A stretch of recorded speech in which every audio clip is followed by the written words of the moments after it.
उत्तर प्रदेशातल्या 19 वर्सां पिरायेचो कपिल चौधरीच्या निर्गुण हत्येचो मुखेल आरोपी 31 वर्सां पिरायेचो गुरुदत्त लवंडे हाका कोलवाळे पुलिसांनी कांदोलीमांतल्यान अटक केला।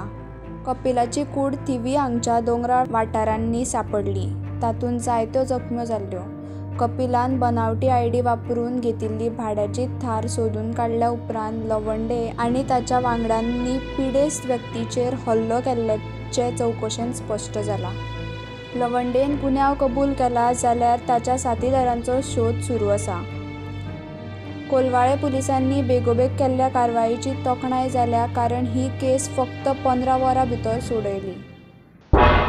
तुमी पळयतात गोंयकारपण, गोंयकारांचो गोंयकारा खातीर।